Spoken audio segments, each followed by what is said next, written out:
अस्सलामुअलैकुम। एक कहानी फिरौन की तरह मिलता जुलता कहानी है, अंत तक ज़रूर देखना। जालिम बादशाह नमरूद और पैगंबर इब्राहीम अलैहिस्सलाम की कहानी। नमरूद का जिक्र इतिहास में दुनिया के पहले तानाशाही बादशाह के तौर पर किया जाता है, जिसने खुदाई का दावा किया और अपने वक्त के अल्लाह के पैगंबर हज़रत इब्राहीम अलैहिस्सलाम से मुकाबला किया। ये कहानी भी जुल्म की इंतहा, बादशाहत के गुरूर और आखिर में अल्लाह के मामूली से अजाब से तबाही की एक बड़ी इबरत है। नमरूद का गुरूर और बादशाहत। नमरूद की हुकूमत इराक यानी मेसोपोटामिया के एक बड़े हिस्से, खासकर बाबिल शहर पर थी। वो एक ताकतवर, जालिम और सरकश बादशाह था। उसकी दौलत, फौज और राजसी ठाट बाट का कोई हिसाब नहीं था।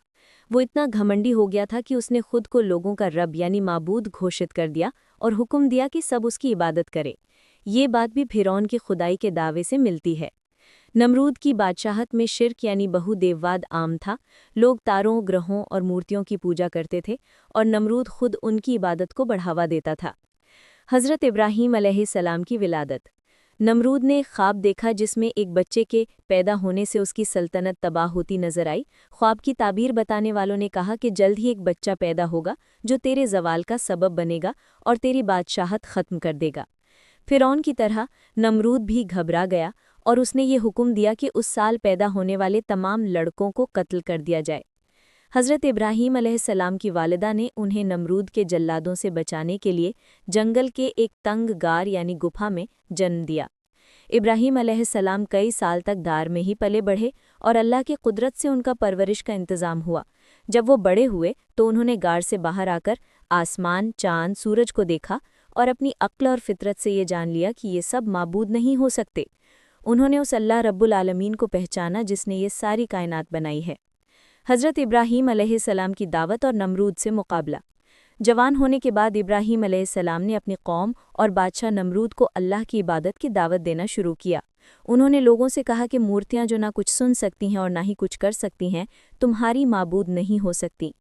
एक बार जब नमरूद शहर से बाहर गया हुआ था तो इब्राहीम अलैहिस्सलाम ने पूजागाह में जाकर सारी मूर्तियों को तोड़ डाला, सिवाय सबसे बड़ी मूर्ति के। जब नमरूद वापस आया और उसने ये मंजर देखा तो गुस्से से आग बबूला हो गया। नमरूद ने इब्राहीम अलैहिस्सलाम को अपने दरबार में बुलाया और पूछा, नमरूद, ए इब्राहीम, क्या तुमने हमारे खुदाओं का ये हाल किया है? इब्राहीम अलैहिस्सलाम ने कहा, इस काम को इनके सबसे बड़े खुदा ने किया होगा, तुम इन्हीं से क्यों नहीं पूछते? नमरूद, तुम जानते हो कि ये बोल नहीं सकते। इब्राहीम अलैहिस्सलाम, तो फिर तुम ऐसी चीज़ों की इबादत क्यों करते हो जो ना बोल सकती हैं, ना सुन सकती हैं और ना ही तुम्हारा कोई भला बुरा कर सकती हैं? इस बात पर नमरूद और भी गुस्सा हो गया। उसने खुदाई का दावा करते हुए कहा, नमरूद, मैं ही तुम्हारा रब हूँ, मैं जिंदा करता हूँ और मारता हूँ।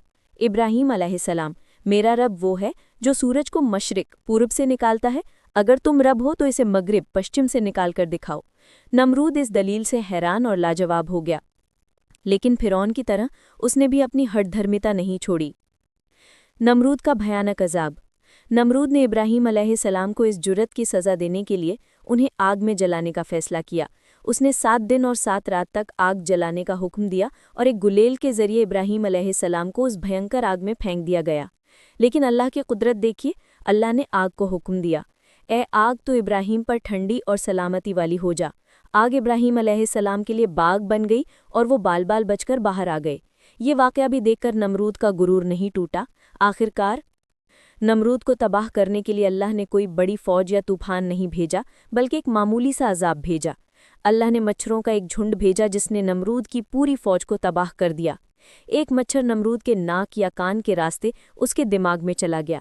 वो मच्छर उसके दिमाग में शोर मचाने लगा, जिससे नमरूद को शदीद दर्द होता था। इस दर्द से निजात पाने के लिए नमरूद अपने सर पर जूते या हथौड़े मारने को कहता था। वो इसी दर्द में तड़प तड़प कर हलाक हुआ। जिस बादशाह ने खुद को रब कहा था उसे अल्लाह ने एक छोटे से मच्छर से मरवाकर ये साबित कर दिया कि दुनिया में सबसे बड़ी ताकत सिर्फ अल्लाह रब्बुल आलमीन की है। नमरूद की तबाही भी फिरौन की तरह तकब्बुर यानी अहंकार और कुफ्र का सबसे बड़ा सबक है। फिरौन और नमरूद दोनों की कहानियां इस बात की निशानदही करती हैं कि जब जुल्म और तकब्बुर हद से बढ़ जाते हैं तो अल्लाह का अजाब आकर रहता है। आपको फिरौन और नमरूद की कहानी का कौन सा पहलू